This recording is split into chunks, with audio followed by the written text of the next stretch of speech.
We were on the bus for like 3 hours. Everyone had to use the bathroom. Everyone was hungry. She came off the bus covered in her own urine and immediately had to get a bath. She's a little girl, you know, you can't sit on the bus that long. Our top story this morning is the fallout from the JCPS transportation disaster and a look at what's happening now and next. You just heard from one family of 2 students that were impacted. A student who didn't get home until after 9 Wednesday night. And the truth is, those stories are not hard to find. Day 1 was disastrous. This morning, there's more fallout.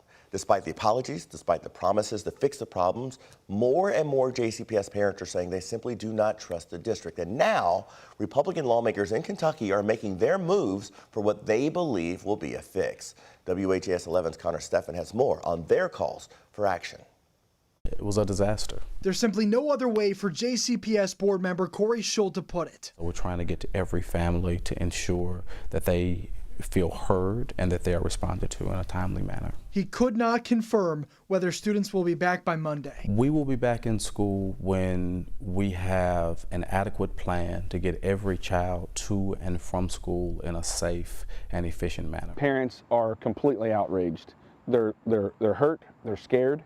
They're angry. While agreeing with Schultz it's unacceptable, Kentucky Representative Republican Jason Nemes of Middletown sees another path forward to solving the issue. It's over a $2 billion operation, and so it's too big. And so even if people were competent, which our board is not competent, but even if they were competent, it's too big to manage. Citing this as, quote, the straw that broke the camel's back. Nemes, along with several other GOP legislators, are suggesting a slate of legislative changes and asking the governor to call a special session. But we'll get this done whether Governor Beshear agrees with it or not. Those changes include refiling a bill to give students the right to attend their neighborhood schools. That's something JCPS brought back to the school this year, changing their student assignment plan for the first time in nearly 50 years. Lawmakers also want to look at splitting JCPS up into smaller districts, offering up an amendment for school choice focused on charter schools and change the school board. I think there have consistently been efforts on the part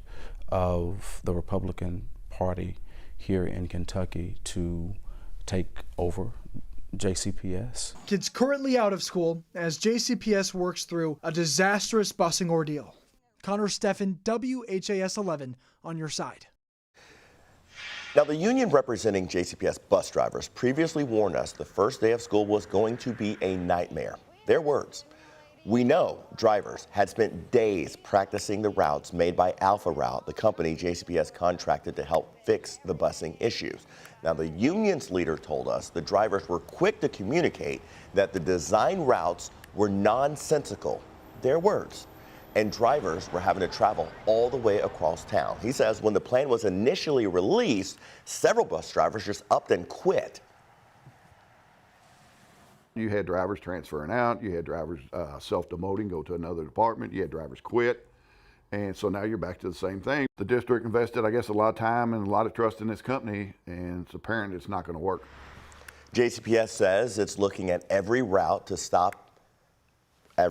and stop to ensure efficiency. But John Stovall, the union president that you just heard from, says there's got to be a lot of changes done prior to that date, and he is not confident that those changes will be made in time to get kids back in school Monday. JCPS says Alpha Route has been called back in to help fix the mess, but it's also accepting some outside help, and it might get it from the biggest logistics and delivery operation really anywhere around.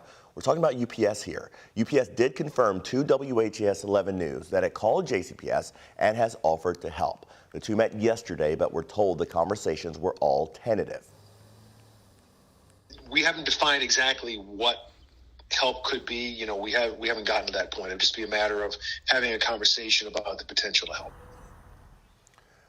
Mayor tells us as of now, plans for future meetings have not been set. Dr. Polio sent out a video message outlining steps the district will take in the next few days. He says his teams will review all routes and bus stops for efficiency. We know that. They'll also pay bus drivers to practice for extra days. Polio says they need to improve communication between parents and the schools, and they're going to increase staffing at their call center. So if you have any questions, that hotline number is 485-RIDE. It'll be open It's open now. It just opened at 6 a.m. and it'll stay open until 7 p.m. this evening. And we'll remind you, we've had a lot of coverage on this. The transportation issues, including how local attractions are now helping with the unexpected days off of school. We've got it all kind of prepackaged for you at WHAS11.com. Just an easy click for you there. All right, now to more local news. Not guilty. That is the plea from the woman accused of aiding in the murder of a man, then dumping his body on the side of the road. Elizabeth Miller is one of 2 suspects in the death of 19-year-old Caleb Woolen. This happened in August of 2020. Police say Miller admitted to robbing and killing Woolen, then dumping his body off of Manslick Road. As part of the plea deal, she's expected to testify against her co-defendant.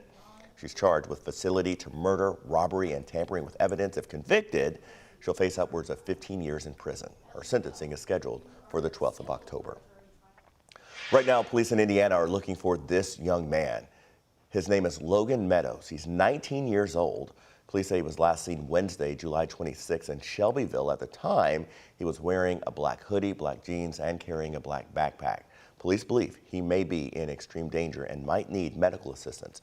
If you have any information where he might be, or if you see him, call the Shelby County Sheriff's Department at 317-398. Actually, let me double check that number. You can always, of course, call 911.